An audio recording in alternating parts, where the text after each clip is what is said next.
الحمد لله نحمده ونستعينه ونستغفره ونؤمن به ونتوكل عليه ونعوذ بالله من شرور أنفسنا ومن سيئات أعمالنا من يهده الله فلا مضل له ومن يضلل فلا هادي له ونشهد أن لا إله إلا الله وحده لا شريك له ونشهد أن سيدنا وسندنا وحبيبنا ومولانا محمدا عبده ورسوله صلى الله تبارك وتعالى عليه وعلى آله وأصحابه وبارك وسلم تسليما كثيرا أما بعد فأعوذ بالله من الشيطان الرجيم بسم الله الرحمن الرحيم واصبر نفسك مع الذين يدعون ربهم بالغداة والعشي يريدون وجهه ولا تعد عيناك عنهم تريد زينة الحياة الدنيا ولا تطع من أغفلنا قلبه عن ذكرنا واتبع هواه وكان أمره فرطا وقال تعالى في مقام آخر إن الذين يكفرون بآيات الله ويقتلون النبيين بغير حق ويقتلون الذين يأمرون بالقسط من الناس فبشرهم بعذاب أليم أولئك الذين حبطت أعمالهم في الدنيا والآخرة وما لهم من ناصرين وقال النبي صلى الله تعالى عليه وسلم لزوال الدنيا أهون على الله تعالى من قتل رجل مسلم أو كما قال النبي عليه الصلاة والسلام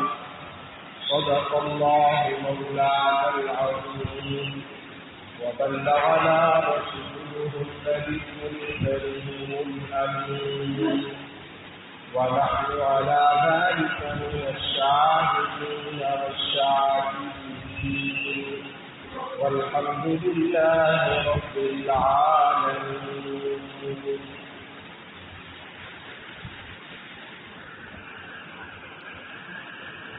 بزرگان محترم، برادران عزیز، حق تعالی جل شانہ کا فضل و کرم احسان ہوا، اس نے ہمیں نماز جمعہ کی ادائیگی کے لیے مسجد میں جمع ہونے کی توفیق عطا فرمائی۔ گزشتہ 2 جمعے ماہ محرم الحرام سن 1445 ہجری کے، ان میں آپ حضرات کے سامنے قمری سال چاند کا جو حال ہے، اس کا پس منظر کی اہمیت، اور حضرت سیدنا حسین بن علی رضی اللہ تعالی عنہ کی سیرت کے کچھ ایسے درخشاں پہلو جو میرے اور آپ کے مطالعے میں، معلومات میں نہیں آتے، انہیں آپ حضرات کے سامنے بیان کرنے کا موقع ملا۔ اللہ جل شانہ عمل کی توفیق عطا فرمائے۔ آج کا جو یہ جمعہ ہے، یہ گزشتہ دنوں اسی ہفتے کے دوران باجوڑ کے اندر ایک سانحہ ہوا، ایک حادثہ کبریٰ ہوا، جس کے اندر علماء، طلباء اور دیندار طبقے کی ایک بڑی تعداد، اب تک کی اطلاعات کے مطابق تقریباً 50 کے قریب انسانی جانیں وہ ضائع ہوئیں، ان کو ظلماً شہید کر دیا گیا۔ اس حوالے سے آج کی جمعہ کی نشست میں آپ حضرات کے سامنے کچھ باتیں پیش کرنی ہیں۔ اللہ جل شانہ سے دعا ہے کہ وہ صحیح بات، صحیح نیت سے، صحیح طریق سے کہنے کی اور ہم سب کو اس پر عمل کی توفیق عطا فرمائے۔ جناب نبی اکرم سرور دو عالم صلی اللہ علیہ وسلم نے جو 23 سال محنت کی، اور اس محنت کے نتیجے میں مختلف پس منظر کے لوگ، مختلف قومیتوں اور قبائل کے لوگ وہ آپ صلی اللہ علیہ وسلم کی دعوت کے نتیجے میں ایک امت بنے، تو حضرت انس بن مالک رضی اللہ تعالی عنہ یہ فرماتے ہیں کہ وفات سے جو پہلے آخری شب کی جناب نبی اکرم سرور دو عالم صلی اللہ علیہ وسلم کی حیات طیبہ کی، تو آپ علیہ السلام مسجد میں تو اپنی بیماری کے سبب تشریف نہیں لا سکے، لیکن رسول اللہ صلی اللہ علیہ وسلم کے تیار کردہ مقدس نفوس حضرات صحابہ کرام رضوان اللہ تعالی علیہم اجمعین وہ مسجد نبوی کے اندر نماز ادا کرنے میں مصروف تھے۔ آپ صلی اللہ علیہ وسلم نے اپنے گھر کا کاشانہ نبوت کا پردہ اٹھایا اور ایک آخری نگاہ اپنے پیارے شاگردوں صحابہ کرام پر ڈالی، اور مسکراہٹ آپ صلی اللہ علیہ وسلم کے چہرہ انور پر پھیل گئی، اور ایک تقدس کا حالہ تھا۔ حضرت انس رضی اللہ تعالی عنہ کے بیان کے مطابق، جس میں جناب نبی اکرم سرور دو عالم صلی اللہ علیہ وآلہ وسلم کے چہرہ انور کا احاطہ کر رکھا تھا، اور آپ صلی اللہ علیہ وسلم کے چہرہ انور پر تقدس اس طرح کھل رہا تھا جیسے قرآن کریم کا کوئی مقدس ورق اور مقدس صفحہ ہو۔ قربان جائیں حضرت انس رضی اللہ تعالی عنہ کی تشبیہ پر کہ انہوں نے حضور اکرم سرور دو عالم صلی اللہ علیہ وسلم کی چہرہ انور کے تقدس کو تشبیہ بھی دی، تو قرآن کریم کے ورق اور صفحے کے تقدس سے تشبیہ دی۔ اور اگر حضور اکرم سرور دو عالم صلی اللہ علیہ وسلم کے چہرہ اقدس کے انوارات کو تشبیہ دی، تو قرآن کریم کے صفحات کے انوار کے ساتھ تشبیہ دی۔ تو یہ حضور اکرم سرور دو عالم صلی اللہ علیہ وسلم کا تبسم ایسا تھا کہ جو حضرات صحابہ کرام رضوان اللہ تعالی علیہم اجمعین کے لیے نماز میں کسی آزمائش کا سبب بن سکتا تھا، اس لیے آپ صلی اللہ علیہ وسلم نے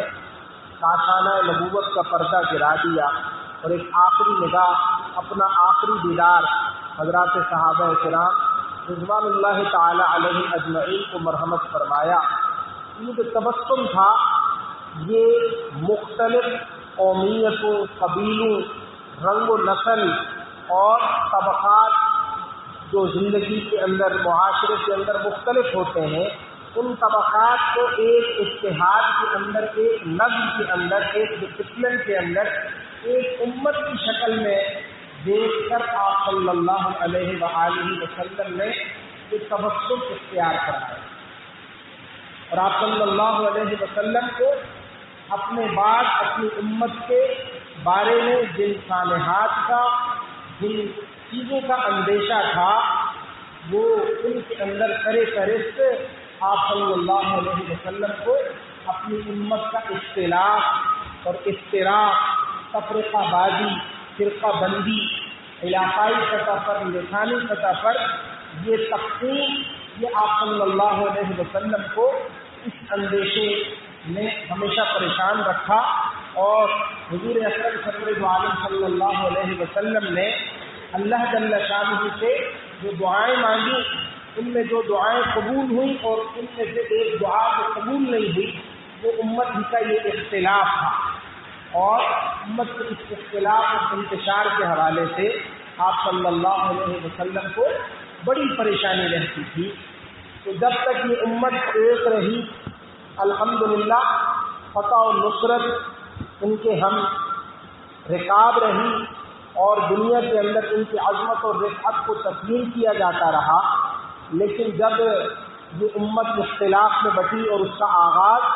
حضرت عمر فاروق رضی اللہ تعالیٰ عنہ کے دور میں ہوا، لیکن حضرت عمر فاروق رضی اللہ تعالیٰ عنہ کی شخصیت حد درجہ منتظم اور ایک باروق شخصیت تھی، اس لیے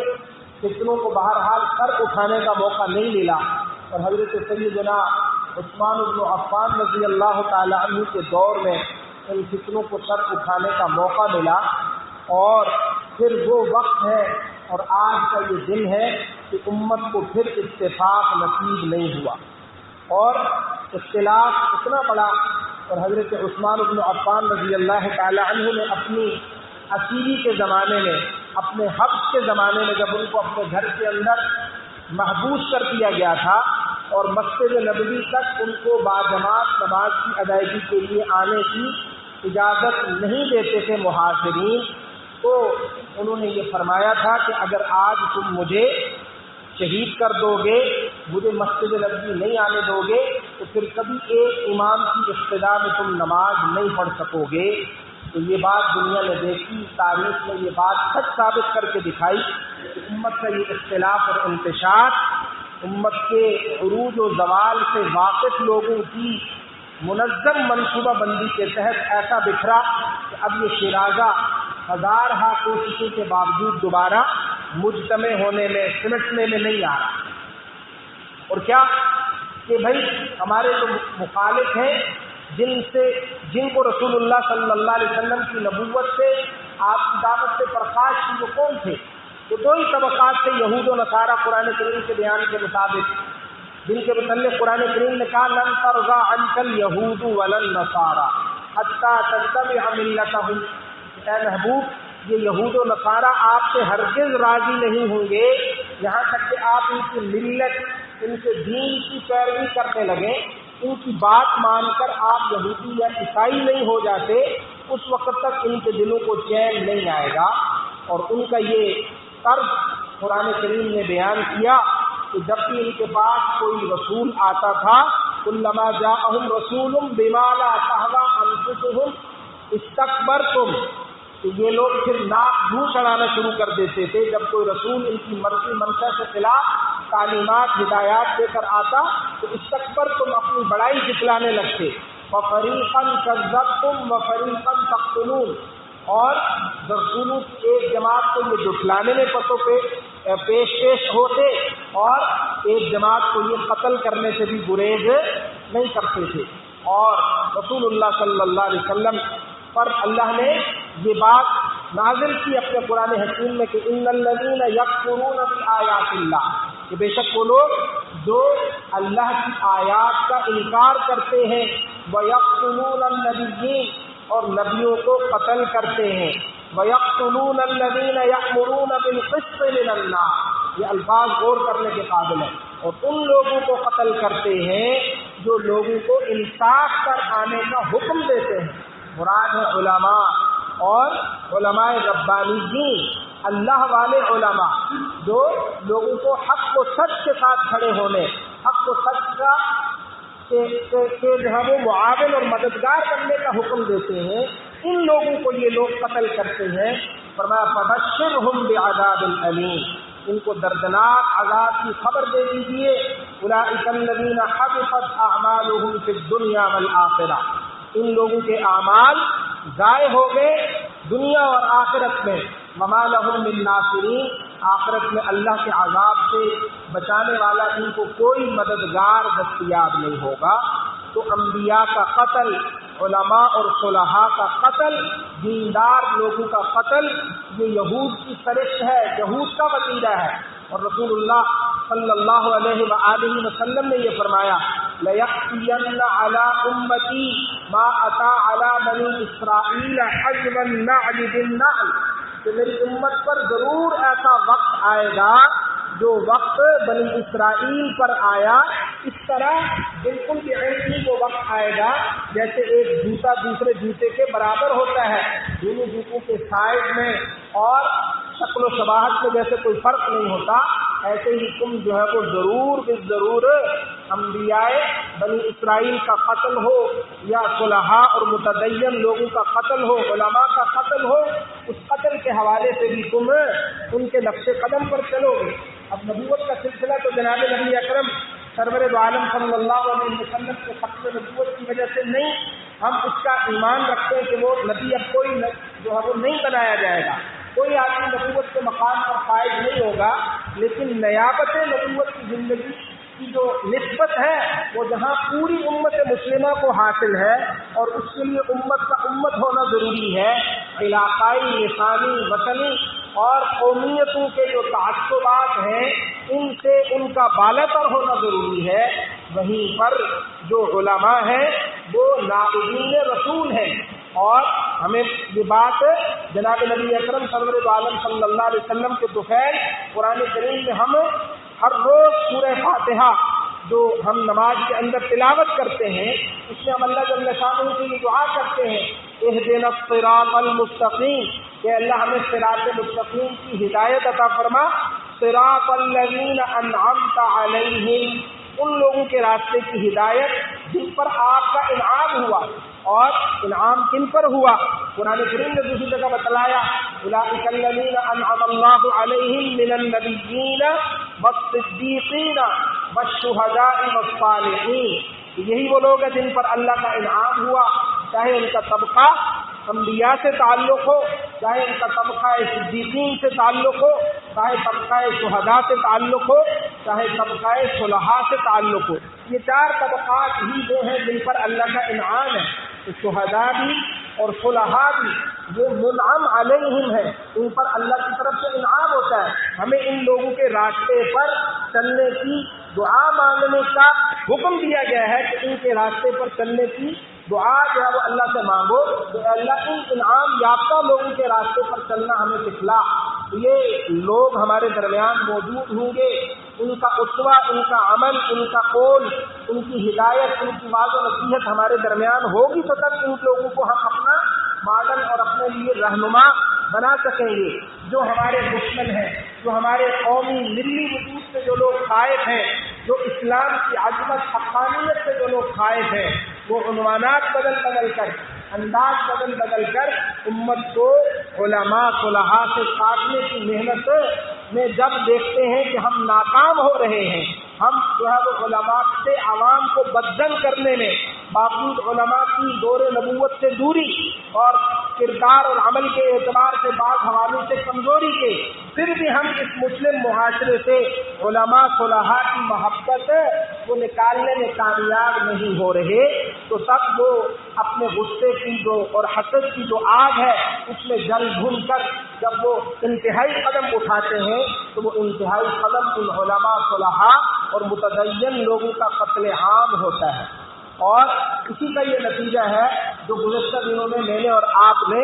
دیکھا کہ باجوڑ کے اندر چند امن پسند لوگ، ان کا تعلق جمعیت علماء اسلام سے ہے یا نہیں، اس سے بحث نہیں ہے کہ ہمارا جو ہے وہ جمعیت کے ساتھ سیاسی جو ہے وہ اتفاق ہے یا نہیں، لیکن وہ پرامن لوگ تھے، وہ کوئی جو ہے وہ ملک اور قانون کی سالمیت کے خلاف وہاں جمع نہیں ہوئے تھے، امن کے لیے نظام اسلام کے دعوے دار تھے، علم بردار تھے، اور ان میں سے کسی کا دہشت گردی سے کوئی تعلق نہیں تھا۔ کتنے ہی گھروں کے وہ چشم و چراغ تھے، کتنے ہی لوگ اس کی جو ہے وہ باز و نصیحت سے مستفید ہو رہے تھے، کتنے گھروں کے وہ سرپرست اور نگہبان تھے، کتنے گھروں کے وہ کفیل اور ذمہ دار تھے۔ ایک ایک گھر کے چار افراد معصوم ان جو ہے وہ انسانیت کے دشمنوں نے آنکھ و خون کے اندر نہلا دیے، اور ان کے دل پر ذرا برابر جو ہے وہ رحم تک نہیں آیا، ان کے کان پر جوں تک نہیں دیں گے۔ تو اس طرح کا ظلم اور ناانصافی جب تک ہوتا رہے گا اور ہم اپنے آپ کو مذہبی، علاقائی، وطنی، لسانی تقسیموں کے اندر محصور رکھ کر یہ سمجھتے رہیں گے کہ یہ آگ ہمارے دشمنوں کی دہلیز تک پہنچی ہے، یہ ہمارے مخالفین کی دہلیز تک پہنچی ہے، ہماری دہلیز تک تو یہ آگ نہیں پہنچی، یہ تو دیوبندی علماء کا قتل ہوا ہے، یہ جو ہے وہ شیعہ علماء کا قتل تو نہیں ہوا، یہ بریلوی علماء کا قتل تو نہیں ہوا، یہ اہل حدیث علماء کا قتل تو نہیں ہوا۔ جب تک ہم اس طرح کی تقسیموں کے اندر محصور ہو کر سوچیں گے تو پھر کبھی بھی جو ہے وہ عدل اور انصاف کا بول بالا نہیں ہوگا، حق اور سچ کی آواز بلند نہیں ہوگی، اور آپ کا دشمن آپ کو اسی طرح تقسیم در تقسیم کر کے آپ کو اپنے علماء سے، اپنے مقتدر اور متدین لوگوں سے بدظن بھی کرے گا، اور اگر بدظن کرنے میں کامیاب نہ ہوا تو وہ ان کو خاک و خون میں نہلا کر ان کو شہید کرنے سے بھی نہیں چوکے گا، جیسا کہ اس وقت یہ 50 کے قریب شہادتیں اس بات کی غمازی کر رہی ہیں، اس بات کی طرف اشارہ کر رہی ہیں۔ اور یہ آج سے نہیں ہے، تقریباً اگر آپ دیکھیں تو پچھلے 20 سے 23 سال کا جو عرصہ ہے، سن 1998-99 جب جو ہے وہ ہماری جو ہے وہ شعور کی عمر ہے، تب سے لے کر ہم جو ہے وہ شہادتوں کا ایک لامتناہی سلسلہ دیکھ رہے ہیں۔ کراچی کے علماء کا قتل عام ہوتا ہے، کبھی اسلام آباد کے اندر جو ہے وہ خون کی ہولی کھیلی جاتی ہے، کبھی کس شہر کے اندر، کبھی کس شہر کے اندر۔ صرف اور صرف ہے حقیقت تو یہی ہے کہ علماء کے اس معاشرے کی اسلامیت کی ضمانت ہے، جب تک علماء قائم ہیں، ان کے پاس منبر و محراب موجود ہے، وہ منبر و محراب سے قرآن و سنت کی آواز لگائیں گے، لوگوں کے اندر اسلامی فکر، اسلامی تہذیب کی باتیں ان کے کانوں تک پہنچے گی، اس وقت تک ہم اپنے مشن میں کامیاب نہیں ہو سکتے۔ اس لیے اس مشن کو کامیابی تک پہنچانے کے لیے ضروری ہے کہ ان علماء سے اگر ہم بدظن کرنے میں کامیاب نہیں ہو رہے تو ان صلحاء، علماء اور متدین لوگوں کو زندگی کی قید سے ہی آزاد کر دیا جائے، ان کو شہید کر دیا جائے، ان کو ناحق ظلماً قتل کر دیا جائے۔ حالانکہ جناب نبی اکرم سرور عالم صلی اللہ علیہ وسلم کا ارشاد ہے کہ اگر زمین و آسمان والے مل کر بھی کسی ایک مسلمان کے خون بہانے پر متفق ہو جائیں، اللہ تعالیٰ کو ان سب کو اونگے منہ جہنم کے اندر گرانے سے ذرا ہچکچاہٹ نہیں ہوگی۔ اللہ تعالیٰ کو ساری کائنات کا زوال، ساری کائنات کی بربادی منظور ہے، لیکن ایک مسلم کا ناحق خون بہانا وہ اللہ کو منظور نہیں، اللہ کو پسند نہیں۔ اور اس طرح کے جو لوگ ہیں جو خود کش بمبار کر جو ہے وہ حملہ آور ان کی جو ہے وہ برین واشنگ کر کے ان سے معصوم انسانوں کے قتل کا کام لیتے ہیں، ان کے متعلق بھی قرآن کریم کا ارشاد ہے ان الذین فتنوا المؤمنین والمؤمنات ثم لم يتوبوا فلهم عذاب جہنم ولهم عذاب الحریق، کہ بے شک جو لوگ ایمان والے مردوں اور ایمان والی عورتوں کو آزمائش میں ڈالتے ہیں۔ حضرت عبداللہ بن عباس رضی اللہ تعالی عنہما جو رئیس المفسرین ہیں، سب سے بڑے اس امت کے مفسر ہیں، قرآن کریم کے عالم ہیں، وہ فرماتے ہیں کہ فتنے سے مراد یہاں پر ایمان والوں کو آگ کا جلانے کا عذاب دینا ہے، تو ان کو آگ کے اندر جلاتے ہیں۔ اب آگ بھڑکا کر جلانا بھی وہ آگ میں جلانا ہے، اور بم اور بارود اور بموں کی زد میں لا کر جو ہے وہ قتل عام کرنا، یہ بھی آگ سے ہی جلانے سے مترادف ہے۔ یہ جو خودکش بمبار ہیں یا بم بلاسٹ کرتے ہیں، فرمایا کہ فلہم عذاب جہنم، ان کو آخرت کے اندر جہنم کا عذاب بھگتنا ہوگا، ولہم عذاب الحریق، خود بھی ان کو جو ہے وہ جلنے کا عذاب دنیا یا آخرت میں ان کو اس کا سامنا کرنا پڑے گا۔ تو بہرحال امت بن کر سوچنے کی، امت بن کر جو ہے وہ جینے کی ضرورت ہے۔ اختلافات کو، تعصبات کو، علاقائی وطنی تعصبات کو اتار پھینکنے کی، اور ایک مسلم بن کر، ایک جو ہے وہ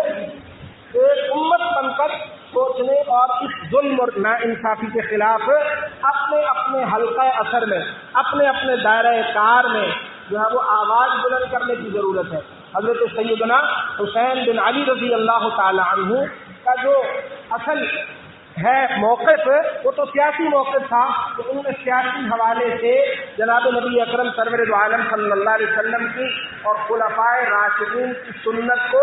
انحراف کے اندر جاتے ہوئے اور صحیح رستے سے، صحیح طریقے سے ہٹ کر غلط رستے پر جاتے ہوئے دیکھا، تو ان کی یہ بے چینی وہ جو ہے وہ ہمارے سامنے آئی، اور انہوں نے اپنی اور اپنے اہل خاندان کو جو ہے وہ قربان کرنے کی ایک عظیم مثال اور ریت میرے اور آپ کے سامنے پیش کی۔ لیکن جناب نبی اکرم سرور عالم صلی اللہ علیہ وسلم کا ارشاد ہے کہ ان اللہ لا يقدس امتا لا يأخذ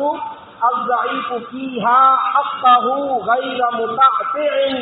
کہ اللہ تعالیٰ کے نزدیک وہ سوسائٹی، وہ معاشرہ کبھی تقدس کا حامل نہیں ہو سکتا جس معاشرے کے اندر کوئی کمزور آدمی اپنا حق بغیر کسی ہچکچاہٹ کے، بغیر دوسروں کی طرف دیکھے حاصل نہیں کر سکتا۔ آج اگر اس اعتبار سے اس حدیث پاک کی روشنی میں اور آپ اپنے معاشرے کا جائزہ لیں تو ہمیں کہیں بھی عدل و انصاف کا بول بالا نظر نہیں آتا، اور رسول اللہ صلی اللہ علیہ وسلم نے فرمایا کہ تمہیں ظالم کو ظلم سے روکنا ہوگا، اور تمہیں ضرور جو ہے وہ اس کو زبردستی حق اور سچ کی طرف واپس پلٹ آنے پر مجبور کرنا ہوگا، ورنہ اللہ جل شانہ کی طرف سے تم ابتلاء عظیم کے اندر اور عذاب عظیم اور ابتلاء عام کے اندر گرفتار کر دیے جاؤ گے۔ اس لیے صرف جو ہے وہ مظلوم کی مدد کرنا اور کمزور آدمی کا ہاتھ پکڑنا یہ کوئی باعث فضیلت اور ثواب کام نہیں ہے، بلکہ جناب نبی اکرم سرور عالم صلی اللہ علیہ وسلم کا ارشاد ہے۔ حضرت براء بن عازب رضی اللہ تعالیٰ عنہ اس حدیث پاک سے راوی ہیں کہ امرنا رسول اللہ صلی اللہ تعالیٰ علیہ وسلم بسبع، کہ رسول اللہ صلی اللہ علیہ وسلم نے ہمیں 7 باتوں کا حکم دیا۔ بعیادت المریض، مریضوں کی بیمار پرسی کا، یہ ہمارے لیے واجب قرار دیا کہ آپ کے مسلم معاشرے کے اندر اگر کوئی بیمار ہوتا ہے تو تم اس کو بیماری کے اندر تنہا نہ چھوڑو، بلکہ اس کی مزاج پرسی کے لیے جاؤ۔ باتباع الجنائز، جنازوں کے ساتھ جاؤ، جنازہ بھی جو ہے وہ پڑھنا یہ فرض کفایہ ہے۔ تجہیز و تقسیم کے اندر شامل ہونا یہ مسلم سوسائٹی اور معاشرے کے لیے فرض کفایہ ہے۔ بتشمیت العاطس، کسی کو چھینک آتی ہے وہ الحمدللہ کہتا ہے کہ اس پر یرحمک اللہ کے ذریعے اس کو جواب دینا تمہارے لیے واجب ہے۔ فرمایا ونصر الضعیف وعون المظلوم، اور کمزور کی مدد کرنا اور مظلوم کی مدد کرنا، مظلوم اور اس کے جو ہے وہ کہتے ہیں اللہ کے درمیان اس کی آہ و بکا پہنچنے میں کوئی حائل نہیں ہوتا۔ مظلوم کی آہ براہ راست عرش بری کا دروازہ کھٹکھٹاتی ہے، اور مظلوم پر جب تک ظلم ہوتا رہتا ہے اور ظالم کو ظلم سے روکنے کی اجتماعی قدرت جو ہم سب میں موجود ہے، اس کے ہونے کے باوجود اگر ہم اس ظلم اور ناانصافی کو ہوتے دیکھتا رہیں گے اور وجہ صرف یہ ہوگی کہ میرے مسلک کے لوگ قتل نہیں ہوئے، میرے علاقے کے لوگ قتل نہیں ہوئے، اور ہم جو ہے وہ مسلمانوں کے خون کے ساتھ کھیلے جانے والی ہولی کو یہ سمجھتے رہیں گے کہ یہ عراق کے عراقی لوگ جو ہے وہ عراقی باشندے قتل ہو رہے، یہ کشمیر کے لوگ قتل ہو رہے، یہ مسلم بن کر ہم نہیں سوچیں گے، امت پر کر نہیں سوچیں گے، تو یہ ظلم و بربریت اور جو خون کی ہولی ہے یہ آج جو ہمارے اڑوس پڑوس میں اور دوسری قومیتوں اور دوسری لسانیتوں کے اندر ہمیں نظر آ رہی ہے، کل بعید نہیں ہے کہ یہ میرے اور آپ کے عافیت کرنے تک بھی پہنچ جائے، اور وہ دن دور نہیں ہے۔ اس لیے اس ظلم و ناانصافی کے خلاف کھڑے ہونا ہر سطح پر، جہاں تک جو ہے وہ جس کی دسترس میں ہے، کسی کے دسترس میں اگر سوشل میڈیا ہے تو وہ سوشل میڈیا کے ذریعے کرے، کسی کے پاس منبر و محراب ہے تو وہ منبر و محراب کے ذریعے اس بات کو اجاگر کرے کہ یہ ظلم و ستم بند ہونا چاہیے، اور اس ملک کو انارکی کی طرف، سیاسی جو ہے وہ انتشار کی طرف لے جانے سے بچنا چاہیے۔ جو لوگ ملک کے ساتھ، اس ملک کے امن کے ساتھ، اس ملک کی سالمیت کے ساتھ، اسلامی شناخت کے ساتھ جو لوگ مخلص ہیں، ان کا قتل عام بند ہونا چاہیے۔ اللہ جل شانہ سے دعا ہے کہ میرے مختصر گزارشات کی روشنی میں مجھے اور آپ کو اپنا رویہ اسے جو ہے وہ دیکھنے کی اور صحیح طریقہ اور صحیح رویہ اپنانے کی توفیق عطا فرمائے، اور جو لوگ، جو متدین لوگ، جو علماء صلحاء اس سانحہ بادور کے اندر شہید ہوئے، اللہ جل شانہ ان کی شہادتوں کو قبول فرمائے، ان کے پسماندگان کو صبر جمیل اور اجر جزیل عطا فرمائے۔ اور ایک اور گزارش، وہ ہر دفعہ لوگ آ کر مجھے کہتے ہیں کہ ساتھی جو ہے وہ جو دیر سے آتے ہیں وہ پیچھے بیٹھ جاتے ہیں، اگلی صفوں میں باقی رشتے کی گنجائش موجود ہوتی ہے، وہ دروازے کے پاس داخلی جو حصے ہیں، مسجد کے داخلی راستے، وہاں کھڑے ہو جاتے ہیں۔ بہت سارے آنے والے ساتھیوں کو ان کے وہاں راستے میں کھڑے ہونے کی وجہ سے اذیت ہوتی ہے، اس لیے ساتھیوں سے گزارش ہے کہ وہ راستوں میں ہرگز کھڑے نہ ہوا کریں، اور جو ہماری انتظامیہ کے خدام ہیں مسجد کے، وہ ان کو کہتے بھی ہیں لیکن وہ پھر بھی سننے کے لیے تیار نہیں ہوتے۔ تو امید ہے کہ آپ میری اس گزارش پر بھی ہمدردانہ غور کریں گے، اور مسجد کے جتنے داخلی راستے ہیں ہمیشہ ان کو خالی چھوڑ کر اگلی صفوں میں ترتیب کے ساتھ بیٹھنے کی عادت اپنائیں گے۔ اللہ جل شانہ جزا خیر عطا فرمائے۔ وما علینا الا البلاغ۔